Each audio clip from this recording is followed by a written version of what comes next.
Do you want to listen to our episodes ad-free or even get them early? Great news! We've set up a Patreon account.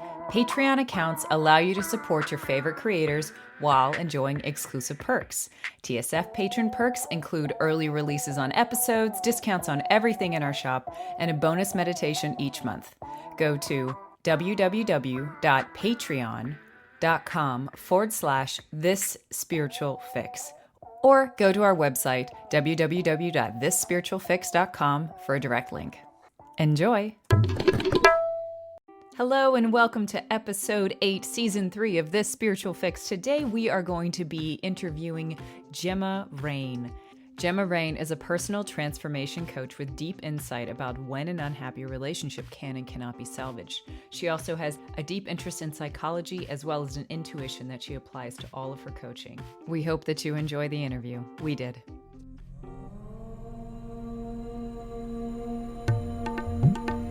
Hypnosis, mindfulness, meditation, past life regression, RPG, spirituality. This Spiritual Fix. Two mystical mamas hacking the self-help game. With Anna Stromquist and Christina Wiltsey. Hi, Anna. Hi, Christina. And hi, Gemma. Welcome. Welcome today to This Spiritual Fix. How are you doing? I'm good. Thank you so much for having me. Oh, thank you so much for being here. I love that you're here. I'm a big TikTok fan. I love how you manage to fit so much wisdom into a 60-second clip. Oh, thank So- you. Yeah, it is kind of jam-packed and I'm a talker, so it's kind of a good challenge for me to have actually to have to keep it Yeah. shorter, you know. And that's actually how I found out about you was one of your viral TikToks came on and you were talking about the reason why 80% of divorces now are initiated by women. And then if you're looking at college educated women, it's 90%. And you go into the whole dynamic of why women are more, I don't know if disgruntled, disappointed, jaded. I don't know what the word was you used, but why ultimately the woman is deciding to end it. Cause I think you were talking about the emotional work is in the woman's hands traditionally in hetero relationships to manage the relationship. And that burns us out. Yeah, exactly. You know, it's something that I didn't know the specific stats until more recently, but I always knew that I grew up hearing this. My mother and mother-in-law, you know, both therapists or partners actually in a therapy practice. And so I always heard about how it's usually the women who initiate divorce in hetero relationships. And so I just thought everybody knew that. And then, you know, as I was hearing about friends getting divorced and clients getting divorced again, I just assumed everyone knew that. And then I suddenly realized people don't know that stat. We tend to know the stats around how many, you know, first, second, third marriages end in divorce, but we don't know who's initiating it. And I thought I'm a little suspicious about that, you know? Yeah. It's just, yeah. A part of me wonders, well, is it because, okay, not to be sexist here, but is it Right. because men are traditionally getting lazier in relationships? Or is it because maybe we're harder to please? I don't know. Because sometimes we're like, I'm in a situation with men Mhm. and they're just like totally able to digest the moment. And I don't know if it's my hormones or what, but I'm Oh, over here being like, what can I fix? What needs do I do? Da, da, da. And I don't, I don't know. yeah, I mean, I think those are all really good questions because I think in the same way that you've maybe heard me talk about that we have to stop telling women that they're crazy and women do it. We participate in that as well. We Oh, will say, oh, she's absolutely. crazy. It's the go-to insult and dismissive criticism when a woman is being expressive with her feelings. And in that same way, I think this idea that we've all kind of internalized about how oh, you know, it's so hard to make a woman happy. Women are never happy.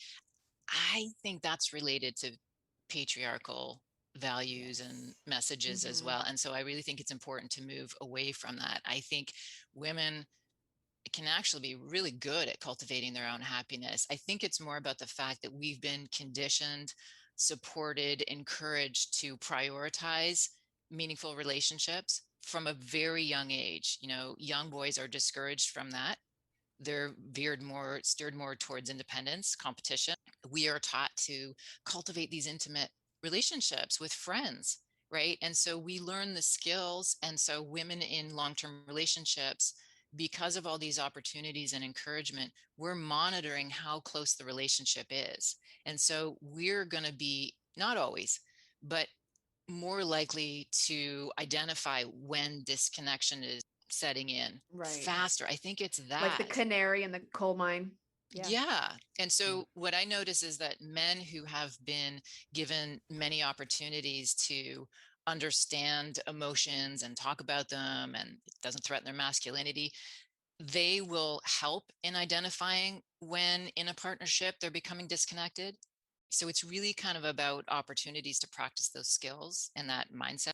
Yep, yep. Funny side note, real quick, before Yeah. because I would love to respond to that, is that I was listening to a podcast recently that was talking about the medical history of the understanding of the uterus.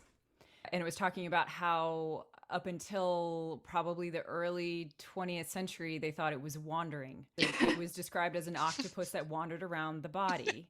And then there was also this comparison, and I keep thinking of it, even though it was hilarious. It was like a book in 1840, or it was like in the 1840s or something like this. And it was like a major mainstream doctor.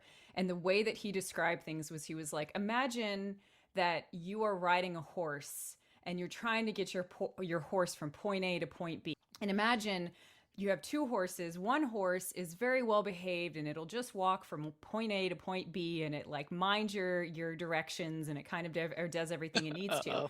And then the other horse is bucking and kicking you off, and it's trying to go around in circles, and it's trying to go this way and that way, and it won't go straight. And then it's going over to the left, and then it's going to stop eating here, and it's going to do this and that. And they're like, you can't help if the female body is this second horse in which your mind is trying to get from point A to point, or you're trying to get from point A to point B, but you have this body that's just working against you. I saw a meme, and it was like Freud writing a prescription, and it was between Freud or something and a patient. It was actually the husband of the patient. He says something like, my wife, who has 7 children in 8 years and has never had an orgasm, seems to be going crazy. Can you please write her a prescription?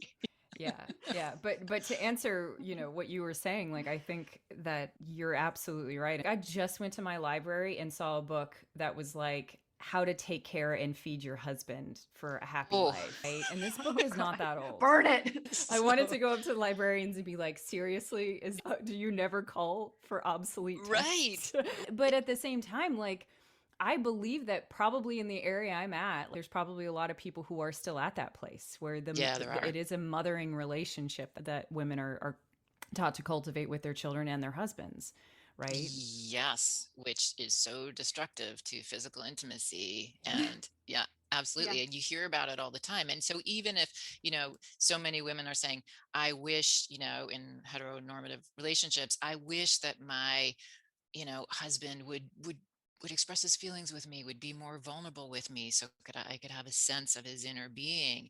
And then there are other women who are saying, well, I was with a guy like that, and I got to tell you, there were times where I was like, could you rein it in a little bit? That's too much emotion. And so it's finding, and so, people talk about finding the balance. I think what it's actually about is, if you're with a partner who is more in touch with his feelings, but hasn't learned how to self-regulate, to manage those feelings on his own, and he's depending too heavily on you to help him, navigate those feelings, you are going to feel like his mother. That's what we do for our kids when they're young and they're learning how to self-regulate. So we need to be able to self-regulate and co-regulate. Yeah. So in a way, one of the best things we can do for the future is teach our sons to emotionally regulate, so that their future partners, if they're hetero, their wives or whoever, aren't having to do it for them. You're right. And for guys, what I notice is, even though I'm seeing a lot of more evolved, aware, younger men who are coming to me in their early 30s, I'm just so impressed. They're saying, I realize that I'm, not as in touch with my emotional landscape as I could be, maybe not in those words.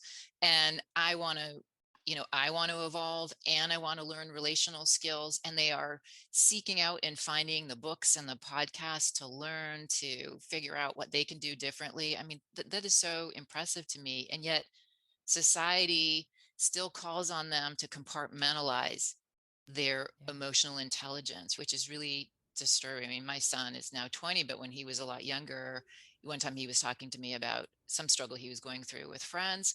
And at some point in the conversation, I said to him, okay, so when you go to school tomorrow, how do you want to initiate a conversation with them around this? And he said, and he looked at me like, oh, I'd have to explain to this woman how the world works. I was like, Mom, there's no way that I can bring that up with them. It's going to make them so uncomfortable. Guys don't talk about that stuff, right? Yeah. So they have to compartmentalize, right? They can maybe talk with members of their family who have these discussions with their partners, but they still can't do it with their friends. Yeah. Yeah. That's also the patriarchy, right? Which is yes. Yeah, right. So both people, this is the thing, both men and women are suffering because of that, patriarchal pressure, of what it means to be a man.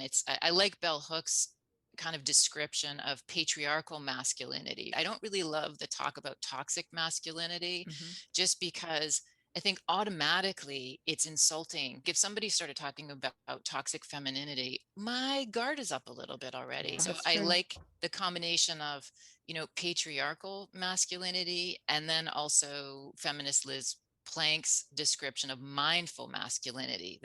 I love that, because men are being conditioned to not only feel alienated from other people in their lives, their partners, their kids, but also from themselves. So they are suffering, in terms of who brings it up in the relationship. The women are often going to call it out first, but it doesn't mean that the men aren't suffering. They maybe just don't have conscious awareness of how they're suffering.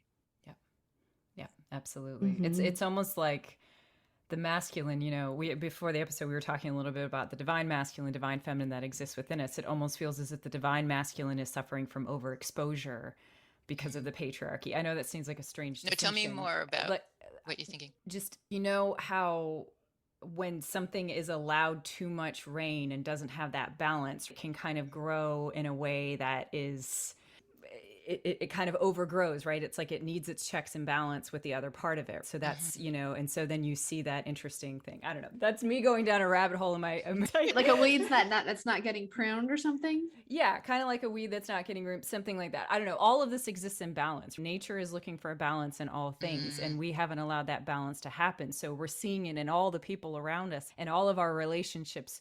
We're seeking the balance within ourselves, but also trying to look at other people to create that. And so then you get with one partner, and that partner may have an overabundance of one, and then you're then compensating on your side, and then it becomes this dance. So yeah. Because so I think when you talk about balance, I often think of balance about relational properties, right? About a relational mindset. So I get what you're saying. It's true. If it becomes too much about, again, the men are conditioned to think that they have to handle everything on their own, that the value is in their independence. So they're often not thinking in a relational way. Women are conditioned to think in a relational way. All right, should I start with one of our questions? Yes, I could just talk with Gemma forever. I know. So many rabbit holes. So we've been talking in this series about the divine masculine and the divine feminine. So we've already kind of set up the definition of what that means. Divine masculine meaning, part of us, male or female or non-binary, we might have more masculine energy or more feminine energy in us. So we're talking more about those roles, like the person. So if we're talking about hetero relationships in this culture, what do you think are the fundamental differences that men and women have in a relationship that lead to the communication breakdown? I think it's a lot about that we've been conditioned to think that men and women are so different. Are there differences? Yes. However, we're not as different as we've been led to believe. So in that social conditioning, I think what happens is it really limits our sense of self-worth. So men are, given all these messages that they internalize that their worth is about doing, is about being, good providers, is about their career success. And so even men who are in touch with their emotions, who are really great connectors, very skilled at that, they will still describe their strengths as related to doing. They don't get that their value is about being. And then for women, we receive all these messages that we internalize that our value is about prioritizing the care of others and neglecting the care of ourselves. And so we then feel selfish if we prioritize our own care. And there's more awareness around that now in terms of the importance of caring for yourself, nourishing yourself in order to be able to show up for other people as well, to not get resentful. So I think those internalized, messages from society are not only limiting our self-worth, I think they're leading to a lot of problematic patterns within relationships, and there's a whole range there, right? That because men are discouraged from displaying unpleasant emotions, beyond, kind of the primary emotions that sometimes show up before they flip to frustration and anger. And the same with pleasant emotions, right? People are not that comfortable with a guy who's like jumping up and down with joy and exuberance. They're okay with women doing that. So for men, their emotional experience gets very narrow for both pleasant and unpleasant emotions. And then for women, we're taught to focus on everyone else's emotions. So we're in touch with ours, but then we also have some challenges with, managing our emotions and soothing ourselves and all of that. Mm-hmm. Oh, yeah. Yeah. I'm just genuinely convinced that there's probably huge swaths of generations of even, especially like I'll use my, as an elder, I'm on the cusp of millennial and Okay. millennial and Gen X, but are that just have literally developed no emotional maturity in that way. That ability to self-regulate, that ability to do all that. There's just so many people who are just operating that way. Some people don't discover it till they have kids, right? Yep. Yep. Yeah. I agree with you. Yeah. Yeah. And so there's all kinds of, as we know, all kinds of numbing behaviors, avoidant behaviors, trying to avoid the emotions that we don't trust we can move through. We don't think we can handle them. Yeah. Mm-hmm. Understanding the problem is part of it, but then I guess healing or transformation is the second part. So if a man is aware of this, okay, a man's listening right now, he's like, wow, I can see how society has made me have a really small amplitude in my range of what are acceptable emotions. Knowing that, how can someone step into feeling more emotion? It just seems very abstract. Is there a how-to, or are there some hacks? Well, I refer to some of the people who've been researching this and written great books on this, like Mark Brackett's book, Permission to Feel. Usually with clients, I use the emotion identification chart. I think it's called the mood meter that's in his book. He didn't come up with it, but he uses that too. And he, in his book, helps us understand how to use that. So the research shows that if we can more specifically identify what we're feeling, so not just, ugh, I feel terrible, but specifically know, it's called granulation. What is it? Hopelessness, discouragement, fear, embarrassment, what are you feeling? And then, once you can identify it and understand what energy is attached to that, the reason that I love the chart that he uses is there's a correlation between what you're feeling and your energy, right? Like a high energy, unpleasant state, like, anger, versus a low energy, unpleasant state like hopelessness. And the same for the pleasant emotions. And after the identification is understanding, then I think the process of self-compassion really plays into this. So Kristen Neff's work on self-compassion, she's a self-compassion researcher, and I've done a number of self-compassion intensives, and learned a lot about how effective that is. So really, just humans have a tendency to be so self-critical, right? So our inner world is not a safe place to be when we aren't even aware that we're being self-critical. Even when I listen to people in sessions ask why questions, they'll say, I mean, why do I da-da-da-da? Why? It's under the guise of they're being curious, and it actually sounds to me like more self-criticism, Right. It's the right? persecutor in the drama triangle. Yeah. Yeah, exactly. Rather than, so I always say, okay, let's switch those to how or what questions so that you can be kind to yourself. So it's just acknowledging, if it's an unpleasant emotion, this is what I'm feeling. Ugh, it's awful to feel that way. And to literally tell yourself and use your own name, I'm sorry, Gemma, I'm so sorry that you're suffering right now. That's really hard. And then to be able to ask yourself, what do I need to hear right now? So that you can then comfort yourself, so that you just start gaining more self-trust and the ability to sit through unpleasant emotions. And I also really believe what Brene Brown talks about, that we also have difficulty trusting the pleasant emotions. That when we feel joy, we suddenly get scared that the other shoe's about to drop and maybe we can't sit in that joy too long. So it's just not just identification, but comfort with moving through emotions. And then you can start moving on to, how do I want to engage with people and activities during the day to play a part in what I want to. So then it moves into kind of the how of happiness, which is Sonia Lyubomirsky's work, because she talks about how, 10% of our happiness is cultivated from circumstantial stuff, where we live and, where we work. And, 40% is genetic, but even that is not a given that all those genes are going to be turned on. And then the other 40% is in our control. It's about how we decide to move through our day, what activities we engage in. So we actually have a decent amount of agency over our fulfillment, and to recognize how that's connected to what emotional states we want to feel more of.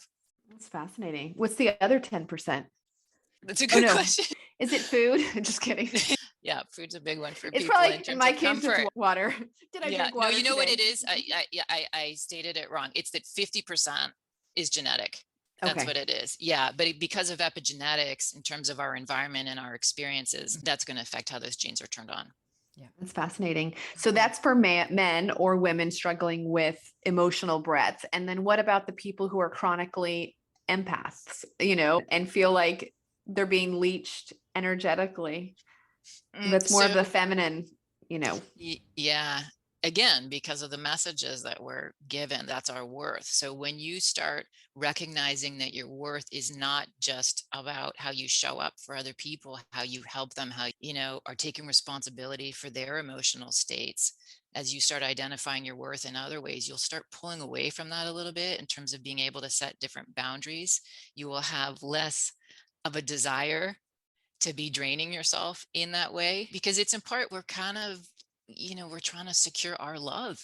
Yeah, it's a worthiness thing, really, when you is. overgive and overperform, I think. If I really show up for someone, if I'm really helpful for them, then how could they possibly ever reject me or abandon? So as you become more self-loving and self-secure, then you can kind of hold your own boundaries, because you're like, well, if they leave me, who cares? I got my back. Yes. Yep. Yeah.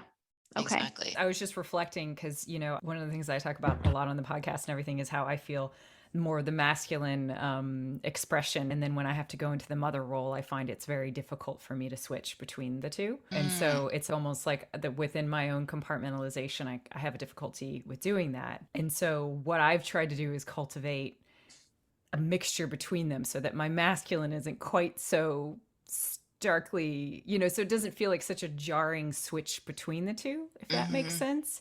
I don't know. Have you ever come across anybody with a similar expression? It's interesting. I was actually just thinking about, I'm aware that kind of towards the end of, or maybe even throughout my marriage, that I think that my kind of masculine energy got a little elevated. And, my ex is a very caring person. And yet I think I didn't trust that, because of my childhood stuff. And yet I also have a very strong maternal energy. So I was thinking about what you said, and I'm like, I guess there's different ways I'm a terrible compartmentalizer. I wish I was better sometimes. I think in like denial, it can be such a great coping skill, and I don't know how to do it. So I just feel everything so intensely, good or bad. I'm just kind of interested in what you just said in terms of the compartmentalization of that, because I think I was holding both of those things at the same time. And then it kind of, and how did that then lead to how did that then affect your relationship? Just if you don't mind, or you can. I don't think it was great. I was kind of like maybe alluding to that because he is your former partner. But. Yeah, no, I don't think. I think my part in it is that it's that feminine energy in terms of understanding that in part it's about knowing how to receive.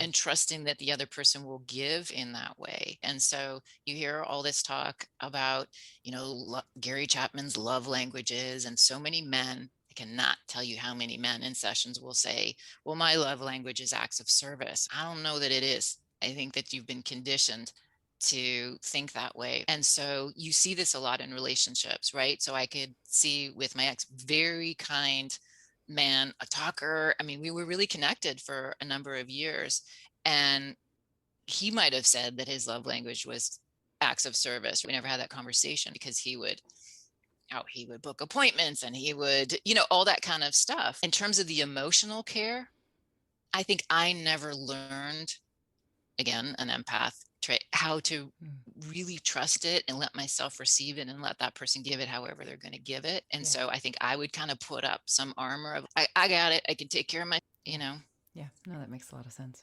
That makes a lot of sense. So then they don't even know their way in. And that's the interesting thing. That's what struck me when you said that, as I was like, okay, so the divine masculine is an outward thing. It's a doing thing. It's moving someplace. It's not a vessel for anything other than the movement. And then the maternal is also that outward thing. So where is the vessel? Where's the receptive vessel in either of those, There you go. Good. Yeah. Thank you for making that connection for me. No, it just struck me. I was like, it's true. You're right. I was reflecting on your story and being like, oh yeah, I don't have a receptive vessel. Where is that? I love that. That's exactly it. So that's one of the things that I love about the interim period in between relationships that I'm in right now is it gives you that opportunity to reflect on all that and learn how to receive and learn how to give to yourself. Yeah, absolutely. Nice. One of the things you talk about in your viral TikTok, the one that hit like 5 million, was you're talking about how many men nowadays, when their wife comes, or many husbands, I should say nowadays, when their wife comes to them saying, I'm ready for a divorce, I want a divorce, they say, and you put it, you quote that they've been blindsided, even though that the wife has been mentioning all along how unhappy she is in the relationship. Could you talk a little bit more about that? I think that's one of the biggest aspects of this problematic pattern, right? So every relationship is unique and has all kinds of different patterns, and some of them are great and foster growth, and some of them are inhibit growth and connection. Is such a prevalent pattern in terms of when women, they will go for years bringing up with their partners, in whatever way that they're describing it, I describe it as disconnection. So I think we've also been led to believe and led to believe that the problem is about, a lack of effective communication. And so everyone uses that language and we all talk about how can we, communicate it in a more effective, impactful way. I don't actually think that's the issue. So I think we haven't been identifying the problem accurately. I think it's about a crisis of connection in the relationship, and effective communication is one of the foundational tools to help us reconnect. So every relationship is going to have phases of disconnection, of rupture, and it's learning the skills in order to reconnect. And so in the part of the pattern that you mentioned, women will go to their partners multiple times to say, something's up, this doesn't feel good. And sometimes they're not doing it in the best way. Sometimes it's coming out as blaming and criticism, but a lot of the time they're being quite sensitive about how they don't want to hurt their partner's feelings. They don't want to come across as insensitive. Women will say to me, I'm worried I'm going to cry, and then that's going to be upsetting to him. I was told after my split with my ex that he couldn't really hear me because I didn't cry, because I was talking to him in this tone of voice. So I'm like, we can't really win, Right. And so they're either directly dismissed, again, with this very misogynistic message of, you're crazy. This is a very common thing where men, and they don't even think they're being unkind half the time when they say that you're crazy, you don't know what you're talking about, this is just a phase, you're blowing things out of proportion, really direct dismissal. Or it'll be more indirect, like it was with my ex, where in the moment he was very compassionate. It was, I hate to hear that you're feeling this way, that you feel alone in the relationship, that you feel abandoned. I hate this. And then, the very next day just kind of went on about his business as if we never had it. And I think, in fairness, sometimes there's no action taken, no revisiting of the woman's lack of satisfaction because he doesn't know what to do. And because men are sensitive to feelings of inadequacy, if they don't know what to do, they may really avoid the situation altogether. But the way that it feels to the woman as a lack of care. So it doesn't get resolved. Yeah, I feel like, okay, and put the analogy as if you only have two choices, like you only know how to do one or two things. I can't think of a great analogy, but like you only know how to hit the pool ball in that hole or that hole, but there's 6 other holes. And I feel like, the men are taught to only hit it in this one hole. They can't comprehend or navigate the possibility of other holes. It's like something structurally in the brain needs to change to even open up to the idea that there are other ways. If your husband had said to you, well, just give me the list, just tell me what I need to do, I'll do it. That's not the thing, because you're then, giving him a map to the pool table holes, right? So it has to come from within. It has to be a transformation from within, I think, on the partner's behalf. For anything to actually shift, it has to be transformational, because otherwise they're just going through the motions, but they're still just putting that same ball in that same hole, if that makes sense. No, it does. Absolutely. It's about personal and relational transformation. It's both. So people get so focused on, the relationship, and they each have to transform personally because they're both playing a part in the pattern. And so what you're talking about, I love that you said in terms of something in the brain needs to shift, because I'm really into personal neurobiology. And you're right. So I think they're feeling a state in that moment, right? Their threat response is kicked in. And so they're either going to, some men will get really, verbally dismissive and kind of power over, dynamic with the women, or others will just, avoid it. Some will get panicky that she, when a woman gets to a point where she's already said it a number of times and she's saying it in a different way, and she's saying, I don't think I can do this anymore, then often the men get really scared. And so they're still in a threat response, but they slide right into all change. And so in terms of what you're saying with something needs to shift in the brain, it's about that both people have to identify that there's a problem. And that once they've identified that there's a problem, both people have to take responsibility for the repair and the growth and the nourishing of the relationship. As long as that still remains, on the woman, these patterns are not going to change. You can only shoot it in that one hole. What do you think about, well, meditation is one form of transformation. What do you think about microdosing? There's a new series out on Hulu called 9 Perfect Strangers, and how, because you're talking about the neurobiology and how microdosing on, I'm going to say it wrong. What is it? Clearly, I don't know what I'm talking about. Psilocybin and LSD can cause changes in the brain that people can actually transform quicker than they would, say, in meditation. I don't know. That's just a random topic maybe to bring up, but have you seen any research where you are about that?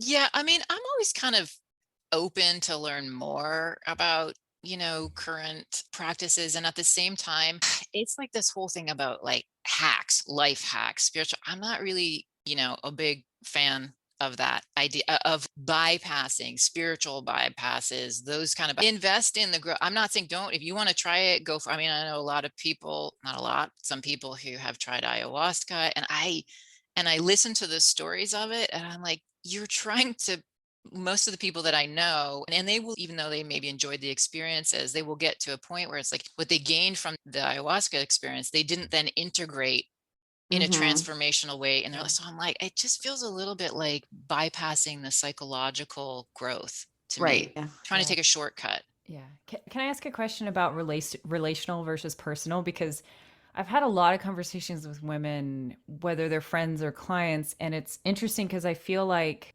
people, when they're going through massive personal growth, it feels like the natural conclusion to kind of blow up the relational experience. Like, I've outgrown this, or I've, something along that. Can you just speak to that? Because sometimes I feel like it is hard to, for me, even doing this podcast, like going through all the personal growth, sometimes the relationship kind of has to grow along the same lines. Otherwise, absolutely, you can leave it behind, right? And not just your romantic relationship, but your friendships, your relationship with family members. What you see as you step into your worth and grow more, you don't want to invest as much time and energy in your heart into relationships that are not reflecting that back to you. And it's really painful. It's really painful because it means, in your romantic relationship, you recognize more and more that you're not fulfilled. So I've talked about that the process, which happens often over years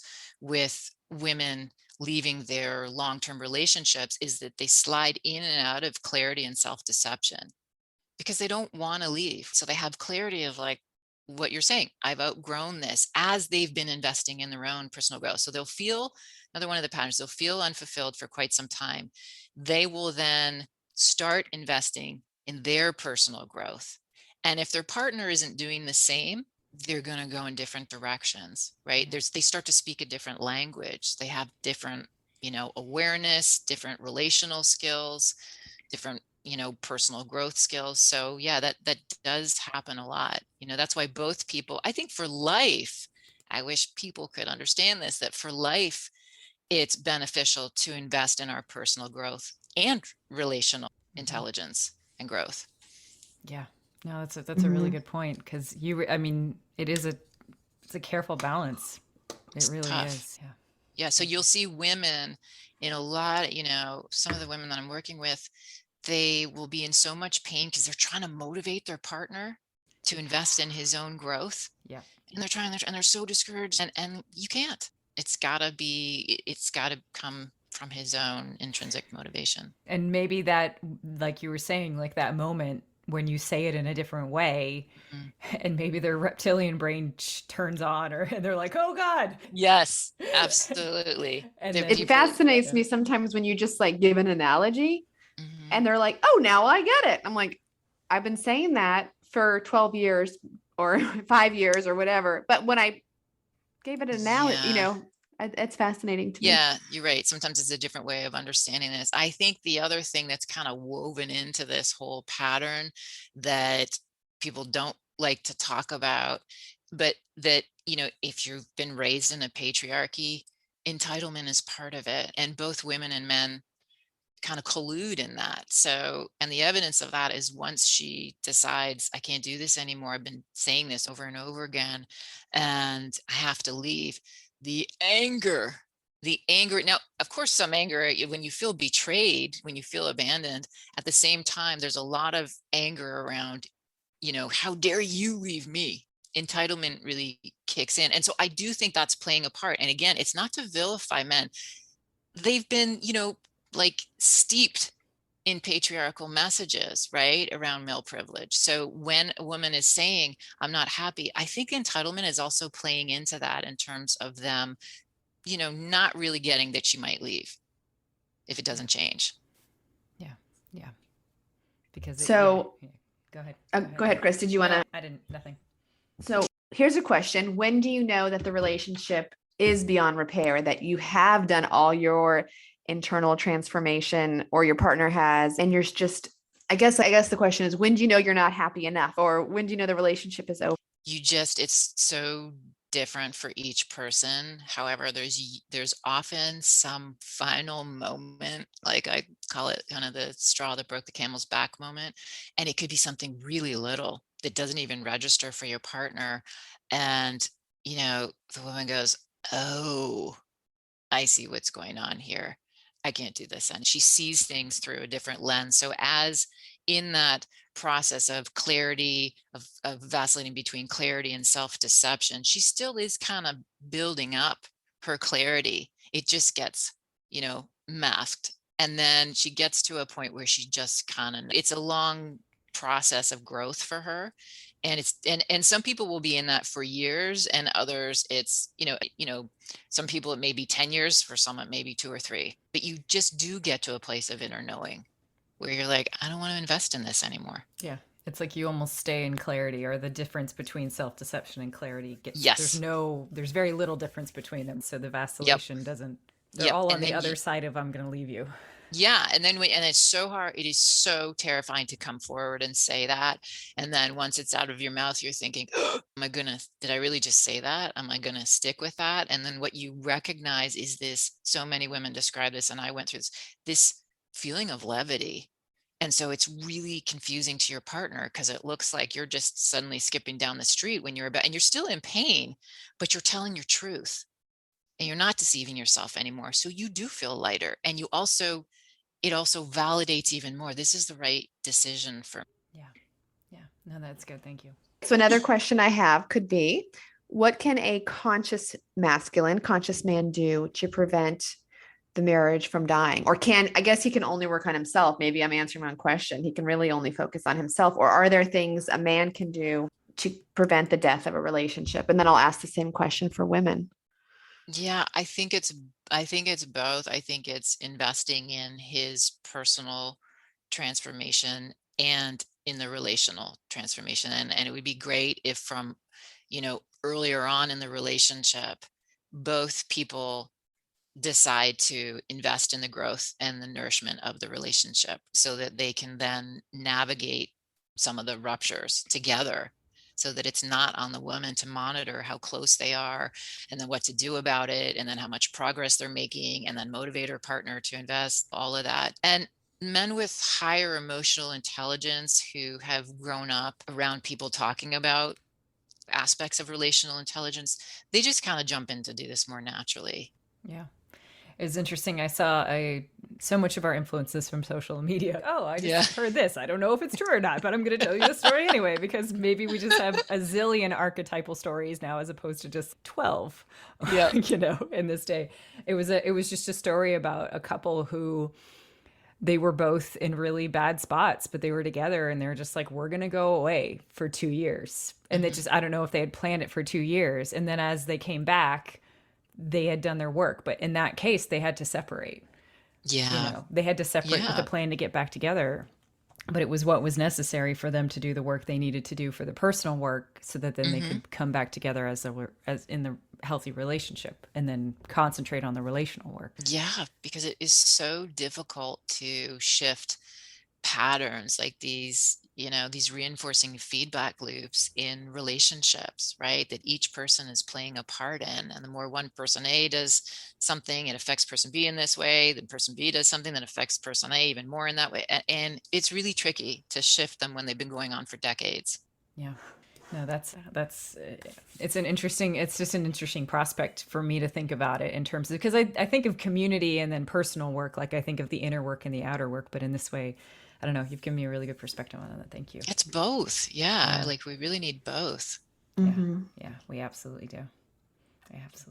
I think the number one trait to look for in a partner, if someone listening is single, is finding a partner who's willing to self-reflect, because self-reflection is really where transformation begins. It begins with first being able to even look at your shit. So because the body can change, we're all going to age. So many other things change, but the ability to self-reflect, I feel like by the time you're an adult and you're dating, you either can or you can't.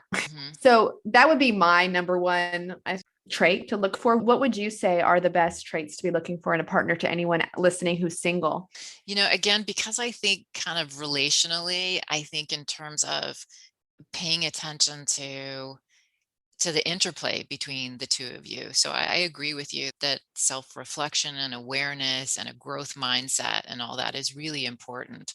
And at the same time, it's the interplay between the two people, that we have, I think, for both people to have spent some time gaining an awareness of what their wounds are from childhood, to understand what is triggering to them and to know how to take care of themselves through those triggers, to know what their reactive patterns are. I mean, that is just that is playing out in every relationship. And it's so interesting to me that you will talk to people who've been together for years.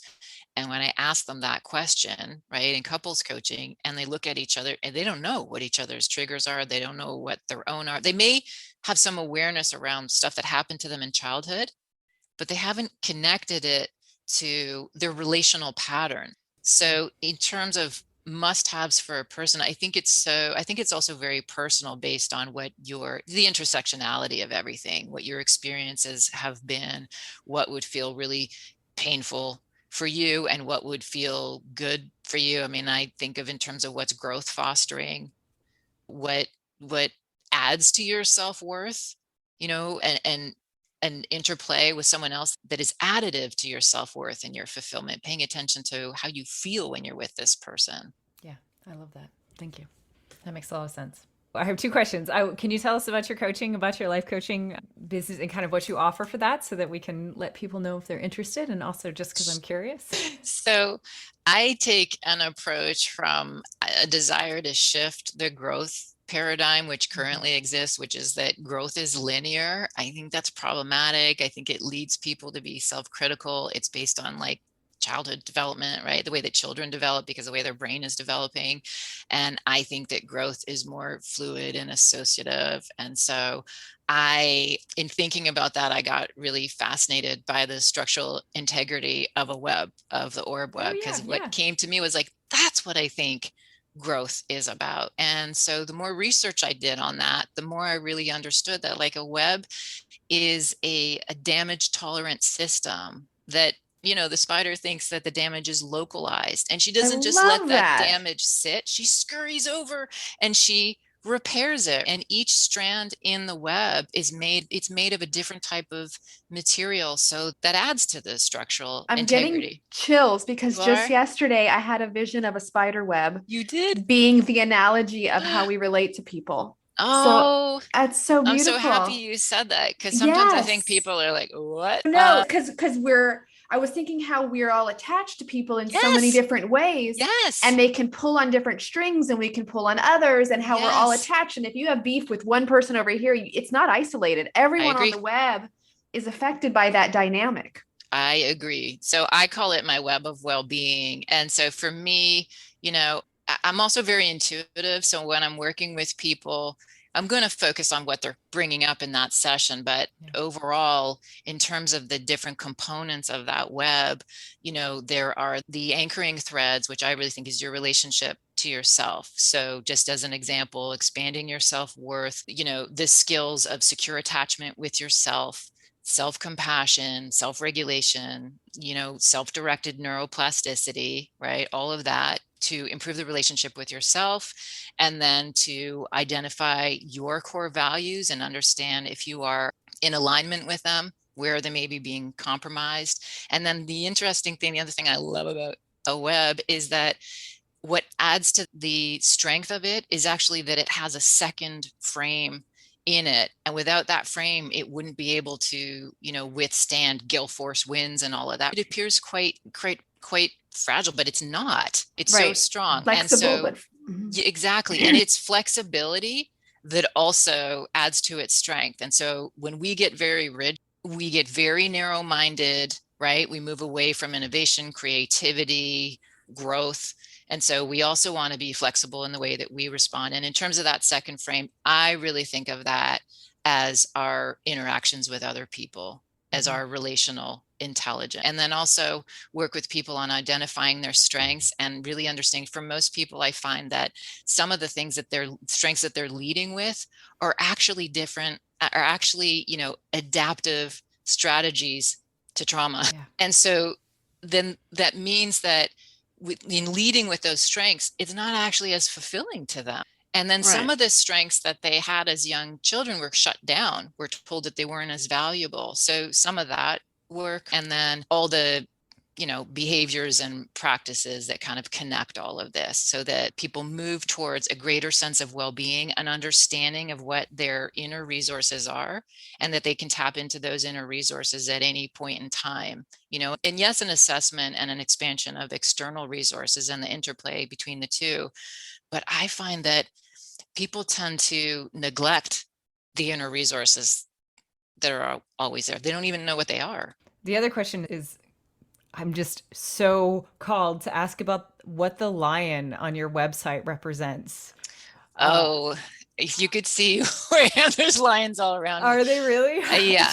It was just like calling to me. I was like, I got to ask her this question. So, oh, I love, no one's ever asked me that. I have been drawn to lions since I was like a toddler. My dream as a young kid was just get me to Africa to see lions. And when I got there, I just started like sobbing. It just felt such a connection to Africa. And lions to me represent courage. They represent a great balance of autonomy and interdependence. Mm-hmm. Those female lions, they go and hunt and provide for their pride. And then they also love hanging out, and the value of rest and play, and this kind of balance of being kind of fierce when you need to, and then also chilling out in the shade and, and playing and being affectionate. And I'm crazy for lions. And also in coaching, it's that the more courageous people feel, the more that they will take thoughtful risks for themselves to grow.